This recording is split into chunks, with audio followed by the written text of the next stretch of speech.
Welcome back to our journey through the Bible.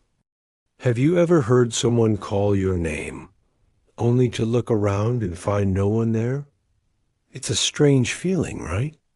Well, that exact thing happened to a young boy named Samuel a long time ago.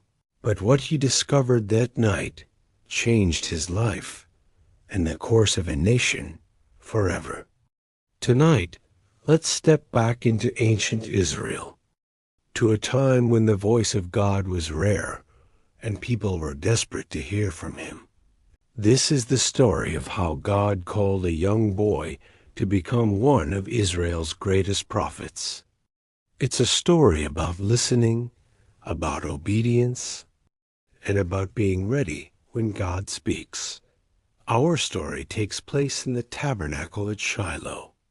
This was God's dwelling place among his people, a sacred tent where priests served.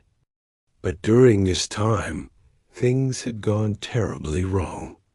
The high priest, an old man named Eli, had two sons, Hophni and Phinehas, who were also priests.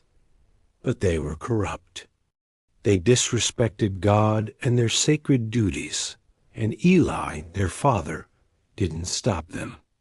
Because of this corruption, the Bible says the word of the Lord was rare in those days.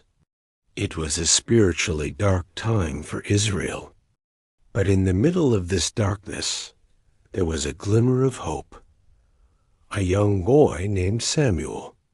Samuel's story began years earlier with his mother, Hannah, who had prayed desperately for a son. She promised God that if he gave her a child, she would dedicate him to the Lord's service.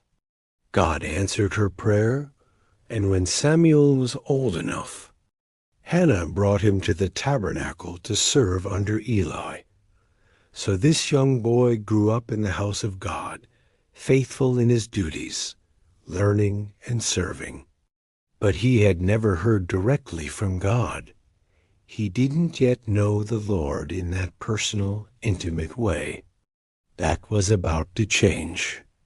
One night, Samuel was sleeping in the tabernacle near the ark of God, which represented God's very presence. The lamp of God was still burning, so it was late, but not yet morning. The tabernacle was silent. Suddenly, a voice called out, "Samuel!" The boy's eyes snapped open. It had to be Eli. Who else would be calling him? He got up and ran to the old priest.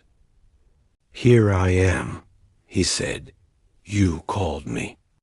But Eli was confused. "I didn't call," he said. "Go back and lie down." So Samuel went back to bed. A few moments later, it happened again. "Samuel!" Once more, he jumped up and hurried to Eli. "Here I am. You called me." And again, Eli sent him away. "I didn't call, my son. Lie down again."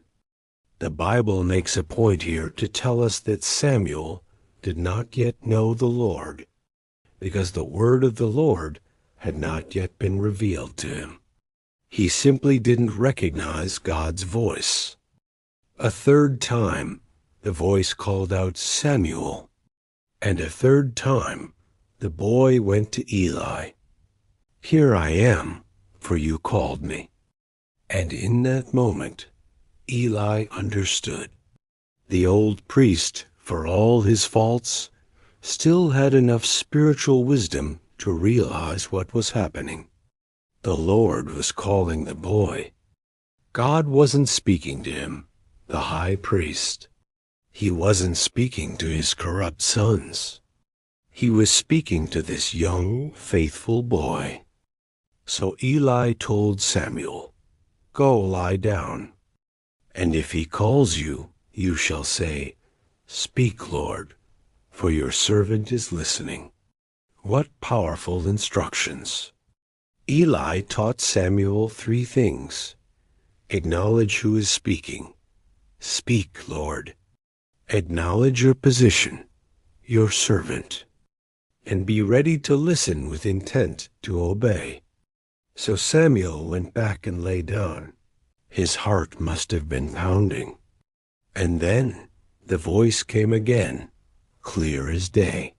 Samuel, Samuel. This time Samuel was ready. He responded with the words Eli had taught him.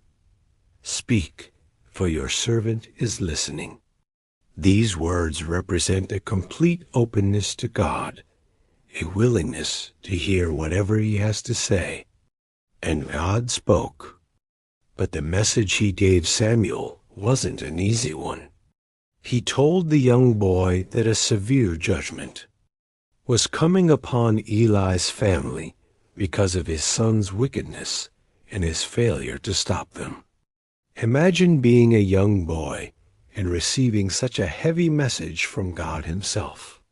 Samuel lay awake until morning, and when he got up to do his daily chores, he was afraid to tell Eli what he had heard. How could he deliver such a devastating prophecy to the man who was like a father to him?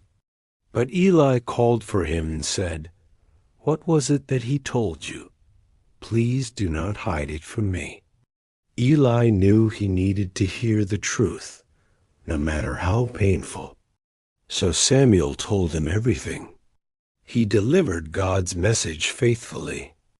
And Eli's response was one of resignation and acceptance. He said, "It is the Lord. Let him do what seems good to him." He knew he had failed, and he accepted God's judgment. From that day on, as Samuel grew, the Bible says the Lord was with him, and all of Israel came to recognize him as a true prophet. The word of the Lord, once rare, now flowed through Samuel to the entire nation. He would go on to anoint kings and call the people back to God. But it all started that one night with a simple, willing heart. It all started with the words, "Speak, Lord, for your servant is listening." That story isn't just about something that happened thousands of years ago. God is still speaking today through his word, through circumstances, through the quiet whispers in our hearts. The question for us is the same one Samuel faced. Are we listening? Are we positioning ourselves to hear his voice? Are we willing to respond, "Speak, Lord, I'm listening, and I'm ready to obey"? Let's all strive to have ears that are ready to hear when God calls our name. Thanks for watching, and don't forget to subscribe for more stories like this.